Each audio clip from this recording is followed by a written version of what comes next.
recording. 3, 2, 1.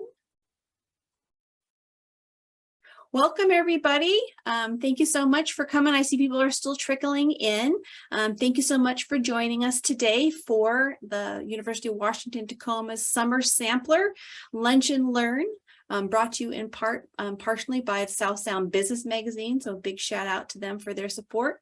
We're excited to be bringing you these free sessions over the summer to give you a preview of our classes and our programs and our most excellent instructors. We have some of the best instructors around, and we're very proud to show them off. My name is Hillary Ryan, and my pronouns are she, her, and I am the marketing manager at the Professional Development Center.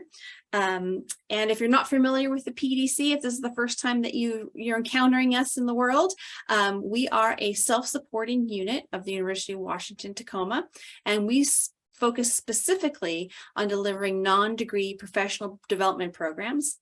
And they range from short webinars, like what you're doing today, to full certificates. And in addition, we also do a lot of customized training. So you can bring one of these wonderful instructors into your place of work to do a training that's specific to a topic or a need that you might have. So today's Lunch and Learn will run for about an hour, and I will turn it over to our amazing speaker here in just a few minutes. As I mentioned, we are recording this, and so the session will be sent out via email sometime tomorrow via email. So you'll have a link to that so you can see that. And your mics are turned off right now, but the chat's open for you to answer, to put questions or comments. There's actually 2 documents that are in there now, so you can see those. And let's see, I think that's about it for housekeeping today. I'm going to turn it over to Richard, and I'm super excited to hear what he has to say about hiring like it matters. Mm-hmm. Well, thank you, Hillary, and welcome, everyone. Hillary, if you would be paying attention to the there's going to be people still coming in, so if you could just pay attention to the request to admit people, that would be great. Will do. So here's so let me just give you I'll just jump right into it. So here's the plan for today's session. I want to talk about the 3 keys to successful hiring, the challenge of fit, and onboarding tips. And Hillary just mentioned there are 2 handouts for you that I'd like you to download at some point during the session. Could you just check and be sure that you have access to it? There are 2 chapters from a handbook I've created called The Manager's Everyday Toolbox. And you can get the full manual at managebravely.net, which is my little under the radar consulting firm. And it's free. You can download the whole handbook or their chapters. So yeah, just if you're interested in the whole package, there's 86 tools to help managers manage better. My quick overview: I have been I'm semi-retired.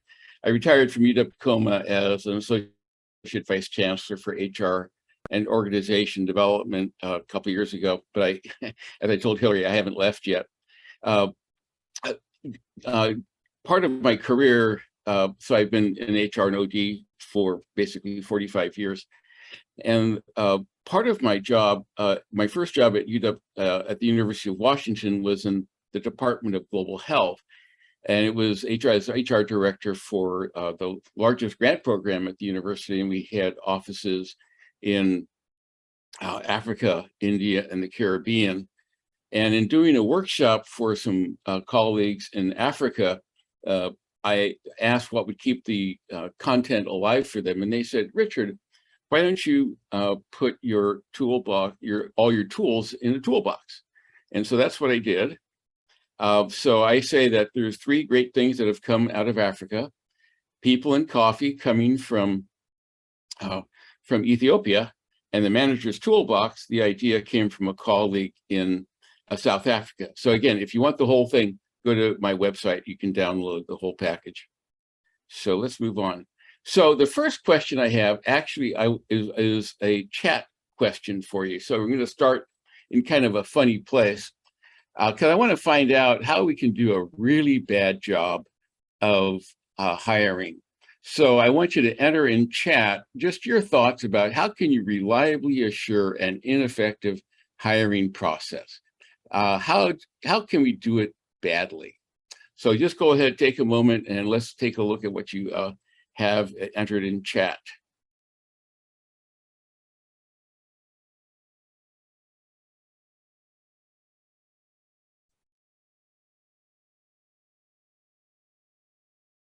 Let's see what people have come up with. Okay, not having any standard operating procedures. Oh, I have no idea what you're looking for. Being inconsistent, right on. Not having only posting to one site, absolutely. Not including key important details in the role description. Yeah, that's very good. We can do it bad. Yeah, come on, we can do it worse. Come on, people. What other ideas about doing it badly? Yeah, absolutely. Yeah, not having good interview questions, that's good. Lack of transparency, not using a diverse interview panel, absolutely. There's a lot of sameness. Not having any process, just picking people. You have just winging it. That's not uncommon. People just show up and kind of do it on the fly. Okay. Oh, that's excellent. Dragging it out. Actually, I think that's a very important point, Zach, because what it points to is if you don't feel an urgency about filling the job, why would a potential candidate stick around for you to make a decision? It says something. You're always selling the organization, even as you're hiring people, that excuse me, that and that if you just don't have if you just let things linger, people get frustrated and they move on to other things. Nepotism, excellent. Yeah, I like that. We can, yeah, that's excellent. I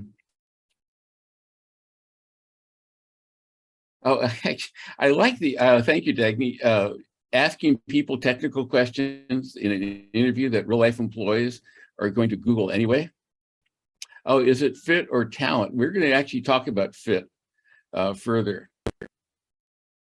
Oh, ghosting candidates. Yeah, that's actually, again, this is maybe the only time that you actually, the people who are candidates actually interact with the organization. And if they leave feeling like it's just a bureaucratic and kind of unprofessional operation, that's kind of the message when you ghost candidates. And I think that's a really valid point. Focusing too much on either technical or soft skills, not striking a balance. I like that. Well, these are great ideas. Let me go back in my slides because I wanted to show you again what we're going to cover for people who've just arrived. Let me just get out of this. Okay, so we're going to talk about the 3 keys to successful hiring, the challenge of fit, and I have some tips on onboarding. And I always wanted to do a shout out to Laszlo Block, who wrote a book a while ago called Work Rules. He was the head of people operations for Google. And he says the hiring is the single most important activity in any organization. I probably would kind of marry that with day-to-day management practice. I have come in my decades of experience to appreciate the criticality of day-to-day management practice, one responsibility of which is hiring. And hiring well is where it all starts, because in knowledge organization, you're constantly relying on the insights, the skills and talents of the people you hire to deliver on whatever the promise is the organization is there to fulfill. So my 3 tips on the keys to hiring. Now there's 15 tools in the chapter on hiring. So I'm not going to cover all of them. I'm just going to cover a couple. But I want you to plan deliberately, ask behavior-based questions, and interview consistently. That was one of the points someone made. So let me begin with when I say plan deliberately. I just want to show you, this is really what Richard does, okay? This is how I do it. And I want to show you some things. For me, the most important thing I do really is to create a hiring calendar. And I'm going to walk you through it very quickly. I know it seems kind of lame, but it's something I typically do with colleagues. So I typically will do it with other people in my team who are going to be, have a stake in who we hire, and just kind of work out what all the steps are. There's a lot of steps to hiring, and we don't do it that often, typically, and unless you're in fast foods, in which you do it constantly. But in a relatively stable or low turnover environment, you're not doing it that often. So it's really important to get to really sweat the details. So I'll be first step, create a hiring calendar. I'm highlighting a couple of things here. I don't know if you're going to submit a requisition that's relevant to larger organizations, not so relevant to smaller operations. Actually, so if you see here, schedule interview panelists. Again, different groups you handle interviewing differently. Could be a series of individual interviews, could be a panel interview with some individual interviews. So there's a mix or a couple of panels. In any event, my strong recommendation is to nail down, get your interview panelists lined up right at the beginning. Be clear that they have what their role is going to be and how you're going to involve them, and both in terms of the interview itself and the debriefing after interview, so you can gain their insights as to the excuse me, as to the their assessment of the candidates. Obviously, recruit, and then prepare interview questions. I'll be going over that further. One person said in our earlier chat, recruiting really only posting a job in one place, which is kind of the post and pray idea. So I'm going to ask you for another series of entries into chat. Where would you suggest, in addition to LinkedIn, where else would you how else would you promote position so that it gets so that you cast a broad net for the position that you want to hire? So just enter in chat your thoughts about where else. Okay, governmentjobs.com, Indeed, absolutely. Diversity jobs. Collaboration with community-based organizations, I like that. Socials, colleges, yeah, it depends. If you're where you are, certainly going to job fairs at colleges if you're looking for eager entry-level positions. I certainly say professional associations, professional membership groups, exactly, Maura. Ask the community supervisor what is the best. Oh, that's a really good point, Corey. Just talk to the people involved and see how is it best to reach that particular community that you're targeting. Sometimes for higher level jobs, you use an executive search firm, but for most jobs, we're trying to cast a broad net. In other ways. So I do like the idea of the socials that, let's see who mentioned that. Candace mentioned that. Taking if you're going to a conference, going to a training, taking some flyers along to let people know. talking to your colleagues that you know, and letting the employees know that, to get the word out. Those are all, valid ways to expand the the prospects. It's kind of like I was talking with Hillary earlier, and it was kind of like the marketing idea of, excuse me. Okay, I gotta move on here. And I want to get rid of my chat.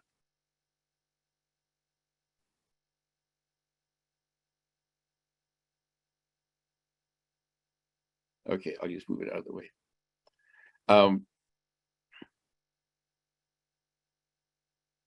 So this is just, this is a 3-month hiring process, and that may be too long given your particular organization. But there's, and there's some tools in my toolbox that talks about screening applications. So you see here on your right at the beginning of the at the start of the hiring process, when you create this calendar, you decide when the interviews are going to take place. So you don't let that wait around for that. You just go ahead and make that decision up front. And then, you have the top candidate. And again, this gets to a point that another colleague here made earlier, and that is to have some urgency about this. So if you have a hot prospect, you don't want to wait around until, for weeks before you let someone know that you have a keen interest in their taking the position. Even if you haven't finished all your screening, you can just call a person and say, hey, look, we're really excited about your interest in this job. We're still working through the final details, but I just want you to know you really impressed us. That sort of thing. That kind of follow-up where you really have a strong candidate is really sends a message of excitement about the candidate that is very motivating for them, and also reflects well on the organization. Here, after the whole process is done, there's a second interview, often reference checks. There's some reference check questions in the chapter you're downloading. This is June 15th in this particular case. Notify finalist of selection decision.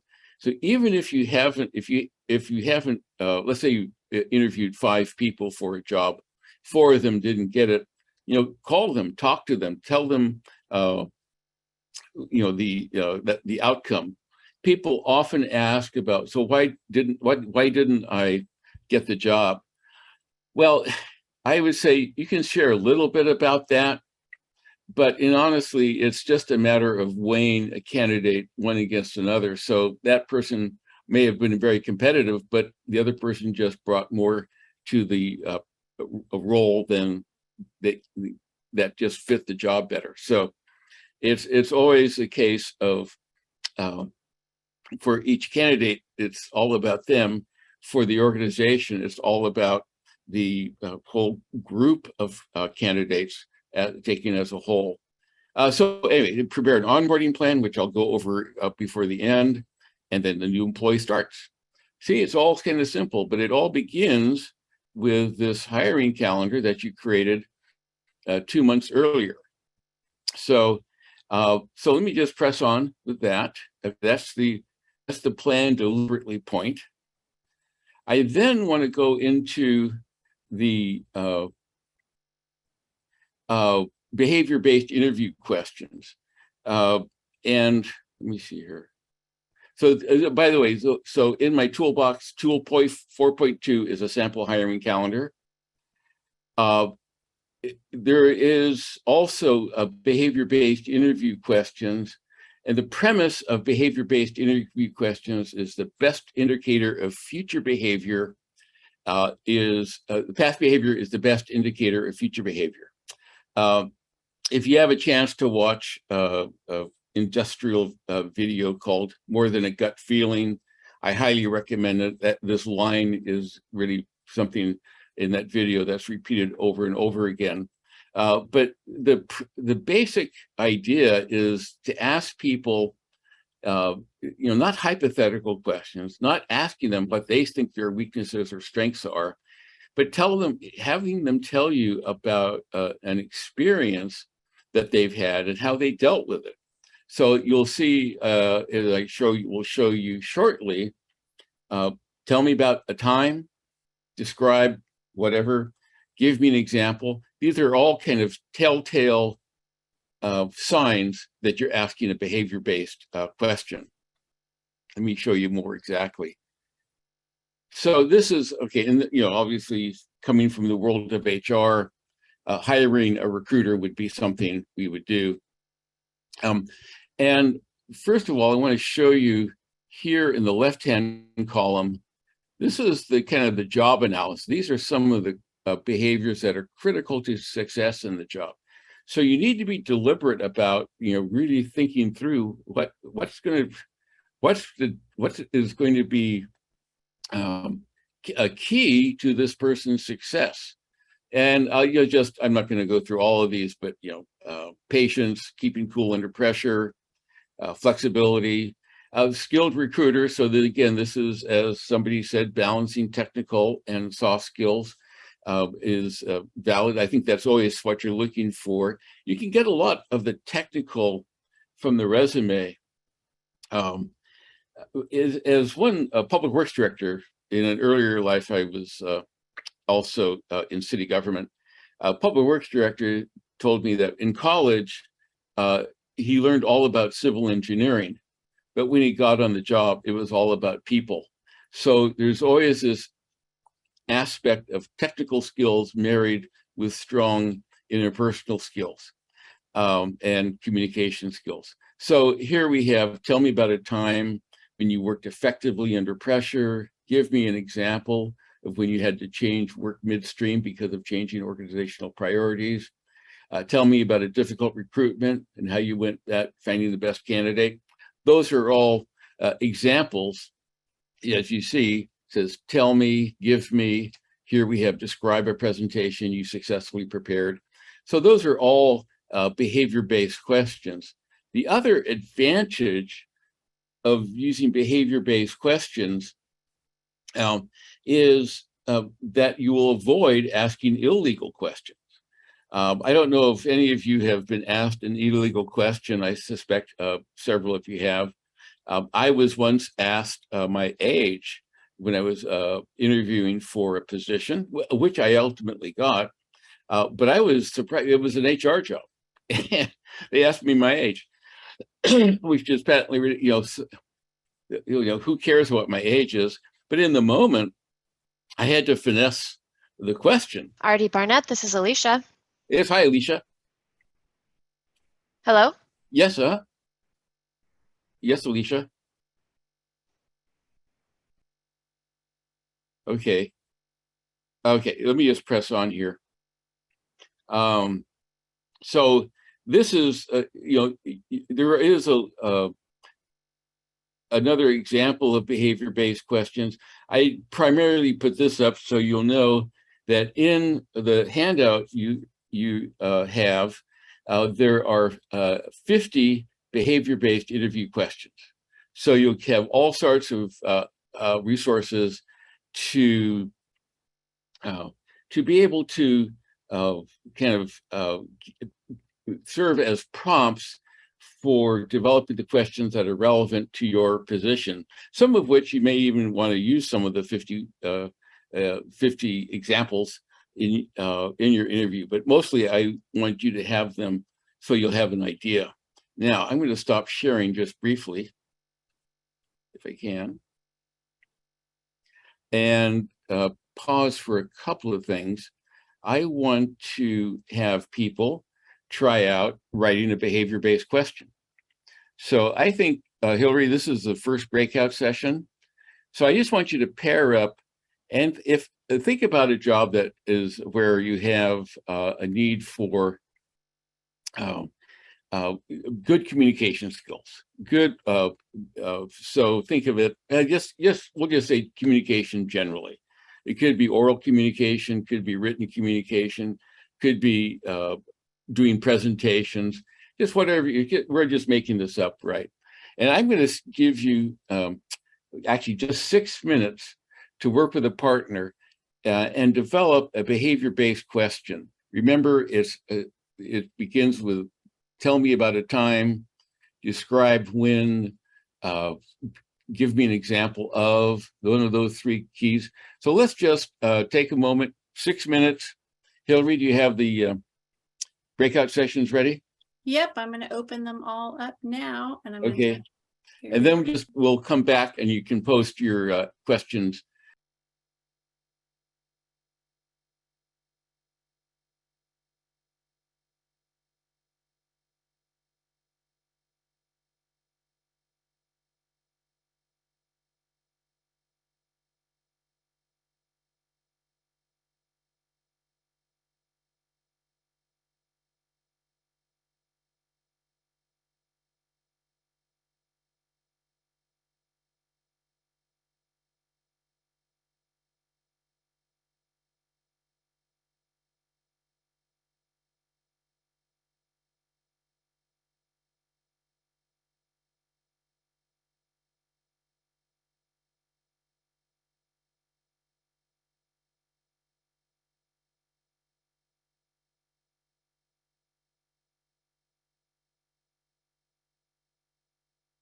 I wound up in a breakout session, so that was very fun. So it was nice to meet one of the participants here.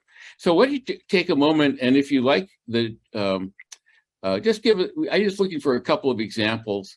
So if you just enter in chat the question that you came up with. And while you're doing that, I mentioned the communication, and I want you to, I just want to share with you from the list of 50 behavior-based questions that's in the handout you have. I'll just read you 4 that have to do with communication. Tell me about a time when you had to present a proposal to a person in authority and were able to do this successfully. Tell me about a situation where you had to be persuasive and sell your idea to someone else. Describe to me a situation where you had to be persuasive and sell your idea to someone else. Then lastly, tell me about a time when you were tolerant of an opinion that was different from yours. Okay, let's see what other people came up with. Oh, that's good. Describe a time when you used your communication skills to de-escalate a difficult situation with a colleague. Holy cow, that's a good one. I have a flashback to a basic training, but I won't go into that one. How do you maintain good working relationships with those who may be challenging? Provide some, oh, that's nice. Tell me about a time when you had to address problematic behavior or a miscommunication from a coworker and how you resolved it. Tell me about a time when you had to step into a leadership role when you felt you didn't have all the resources needed. Oh, these are great. Describe a time when you had your colleagues worked to complete a major project. Yeah, these are, okay, you guys get it. You guys totally get it. All right. Okay, I'm going back to my screen share, and I'll press right on. I know we have limited time.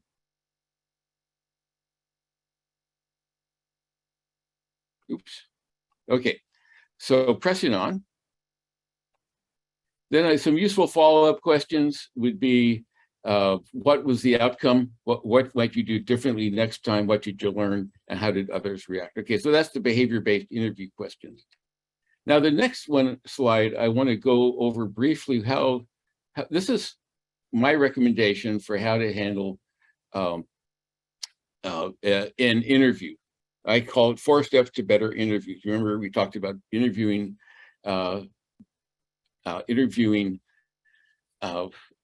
consistently. And I would also add respectfully. I'm just going to go a couple of things. So you want to start off, because people are nervous at the beginning of an interview. So you want to start off to kind of lower the, I guess, lower the temperature a bit. So, you want to spend some time, describe the process and timeline for hiring.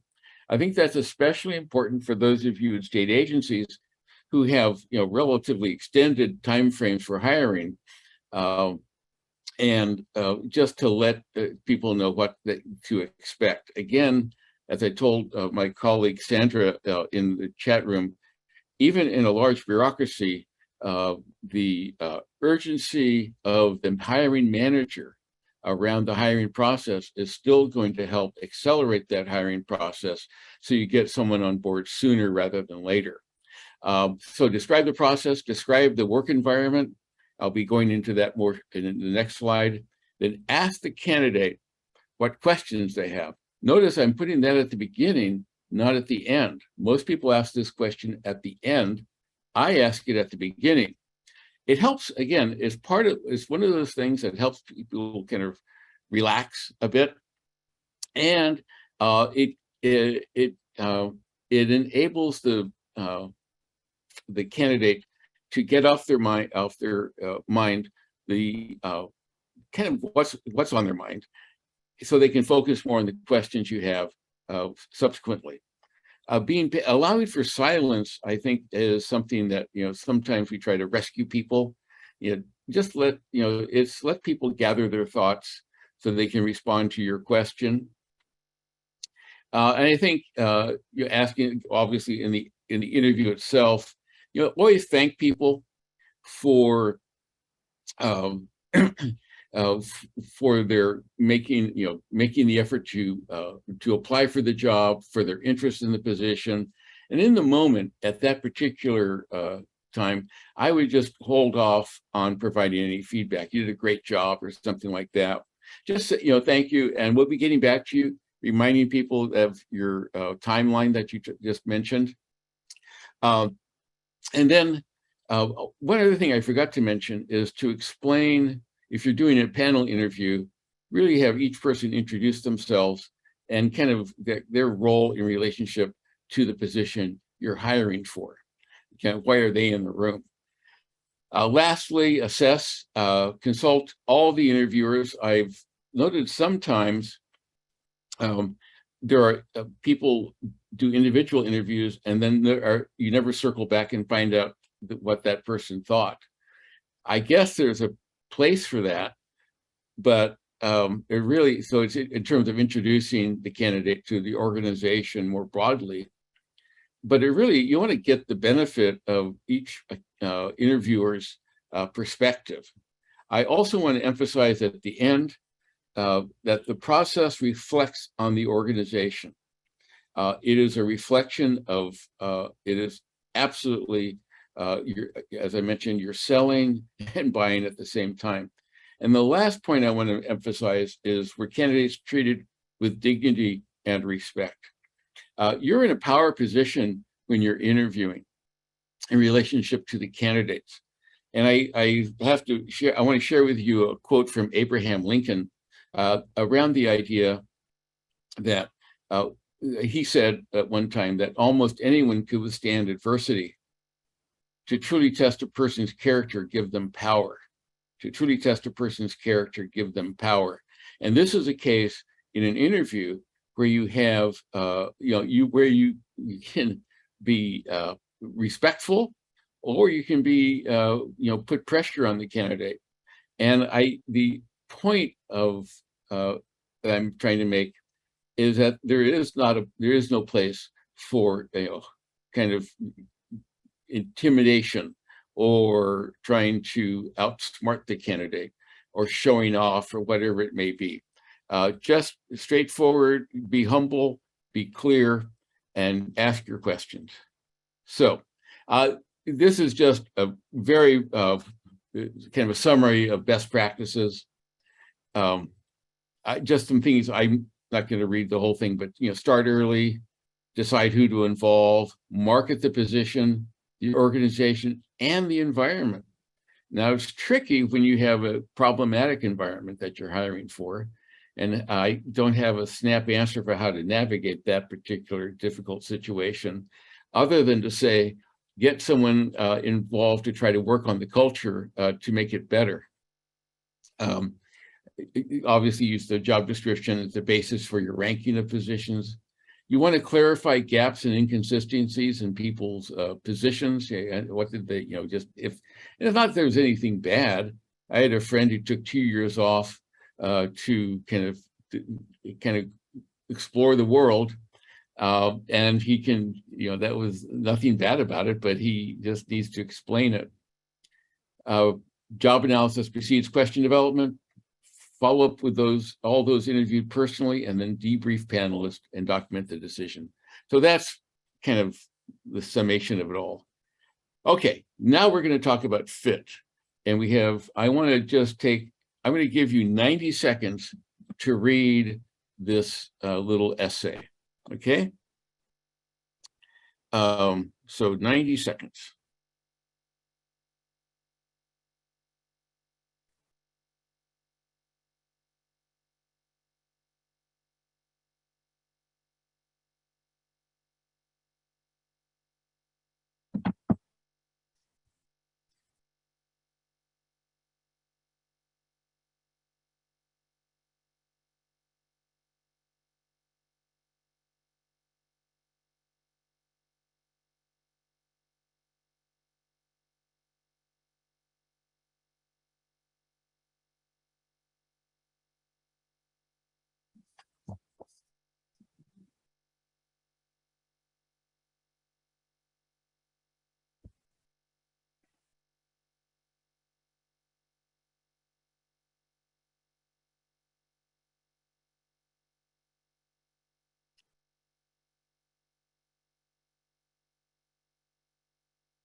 All right, so I wanted you to have this just to be thinking about the culture. There's always, whether explicitly or not, you're thinking about what it's going to be like to work with this individual. Are they a fit for the team? Are they a fit for the organization? The issue, of course, is that this is where discrimination rears its ugly head. And there's definitely, let me just, oops, sorry about that. So, this idea of perpetuating a culture of sameness and conformity. And so you're always balancing, is this, how am I going to represent the culture of the workplace, the way we do things around here, in a way that is kind of gives a candidate a preview of the workplace. There's a great saying that I use frequently, that people join organizations and leave bosses. I'll say it again, people join organizations and leave bosses. And so it's important to capture the workplace experience as best you can. And it could be of a team. If it's a big organization, say like the University of Washington,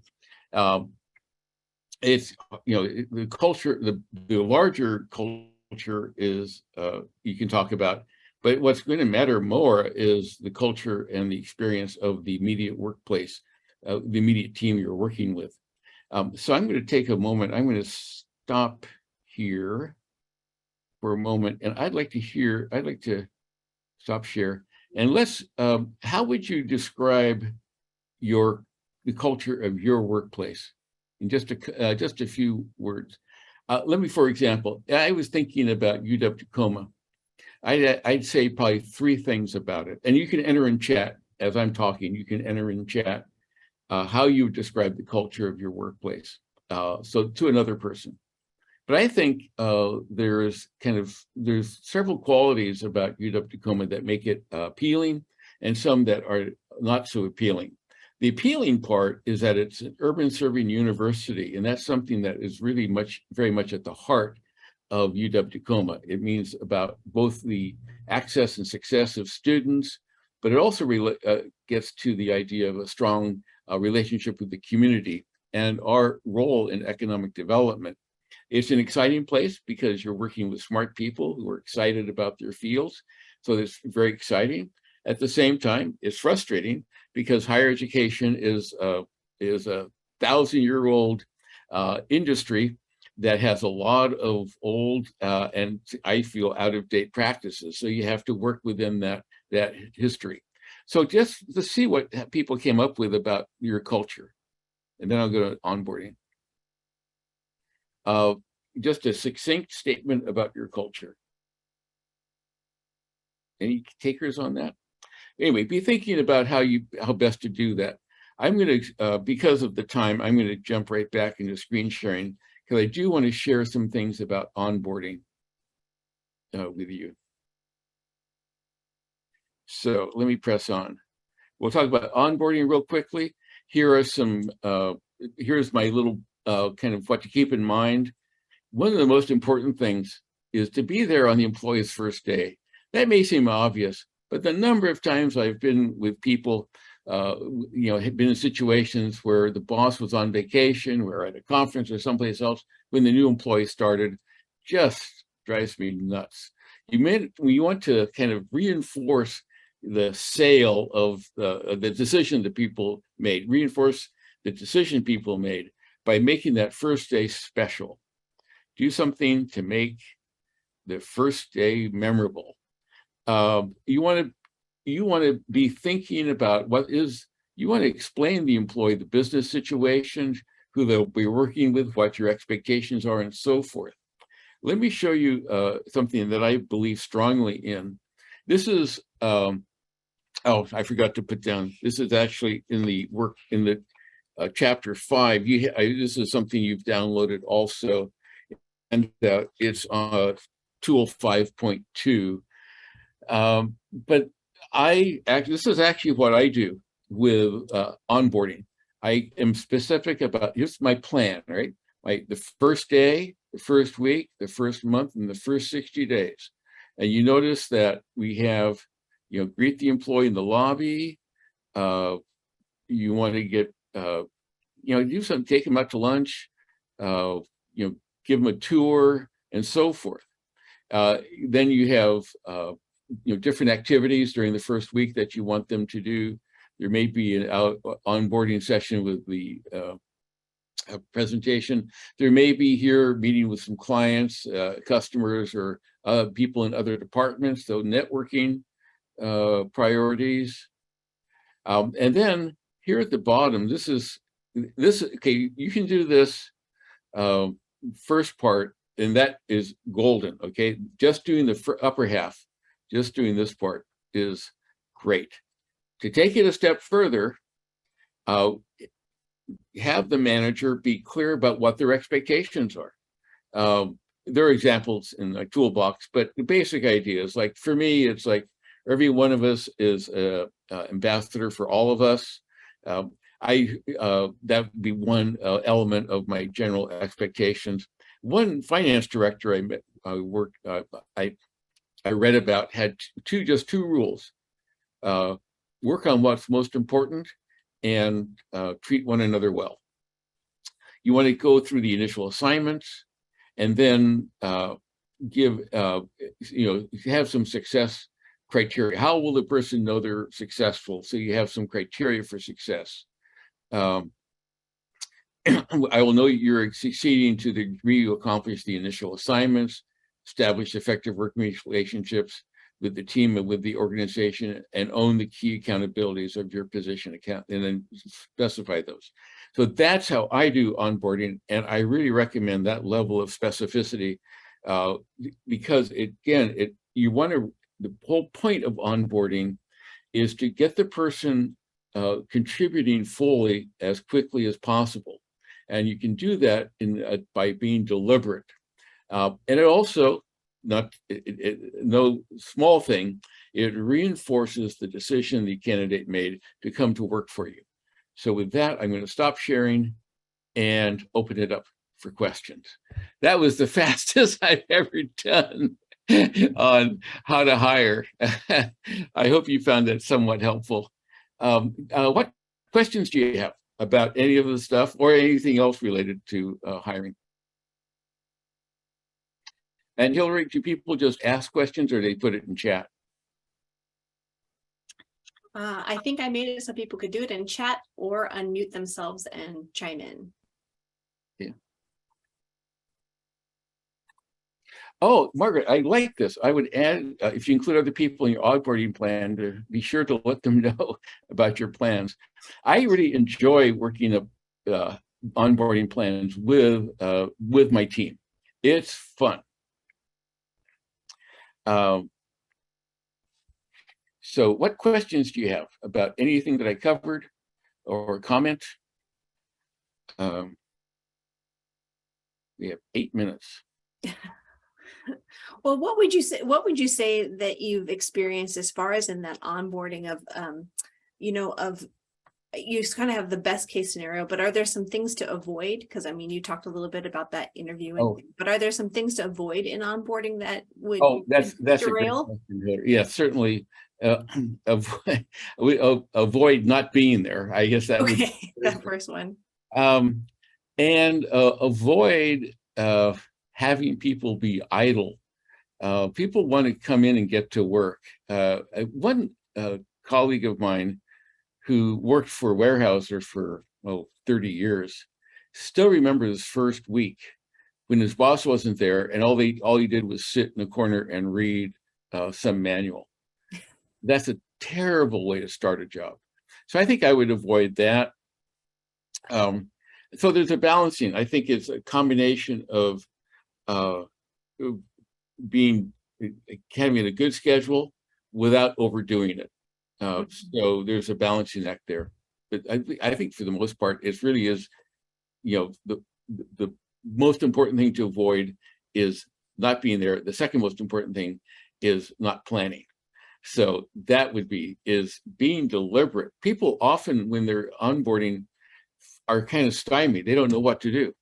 Mm-hmm. But that's why I like my plan. And people who I have done this plan with, when they're onboarded, really get excited because it says, this is important. This is something that mattered. Getting me on board was something that mattered to this organization. So, okay, what questions? Do we have any questions? We had a question come in on the chat. Any tips about when to press for specifics during an interview? Oh, I think that's important to get concrete. And that's certainly it's easy in behavior-based questions to be more general.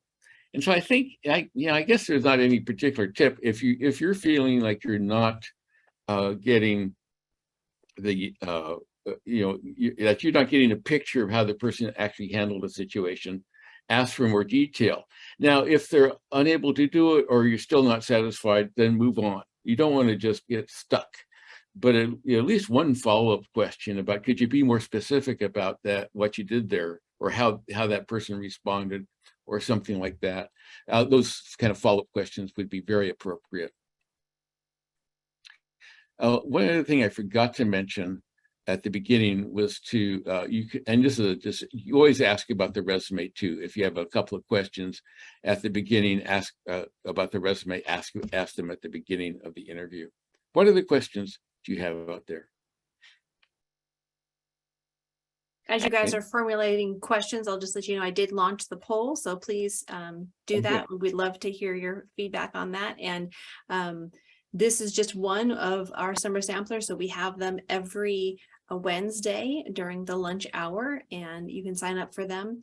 If you can't attend, you will get a recording sent to you. So please make sure to check out the list of things that we have going on over the summer. And I also just want to let people know that we are already open for fall registration. So if you want to dive into more of HR topics or any of the other topics that we have at the PDC, you can go ahead and enroll. We just today announced our brand new certificate of leadership essentials. So if you're interested in leadership courses for yourself or for your staff, feel free to check that out. That's a brand new program.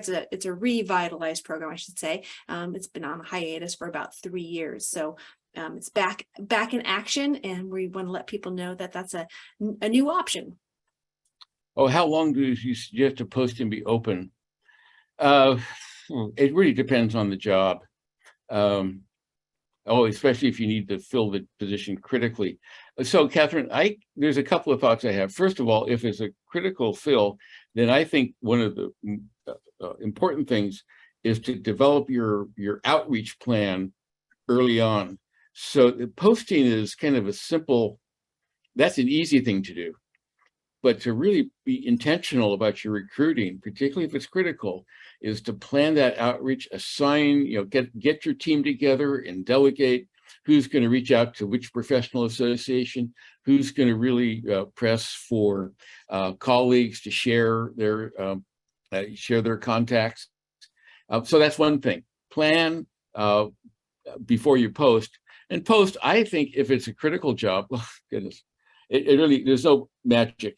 A week would be minimal, but I think it's going to be a case where you're unlikely to be able to fill the position that quickly. So a couple of weeks would probably be a kind of a bare minimum, in my view. But it really depends on the job. I hope that helps you. Let's see. When Michelle has, do you feel? Oh, yes. Absolutely, I believe you can have too many people involved in an interview. You don't want to look like like Noah's Ark. I had people tell me about experiences they've had with 12 people in an interview panel. 3 or 4 people are plenty, and if you need to have 2 panels, that's fine. Sometimes there's different categories. It could be teammates in one panel interview. Could be a panel of people who others are involved in that that would be another panel. So but you want to keep it to 3 or 4. I guess 5 would be the absolute maximum, but 3 or 4 is better.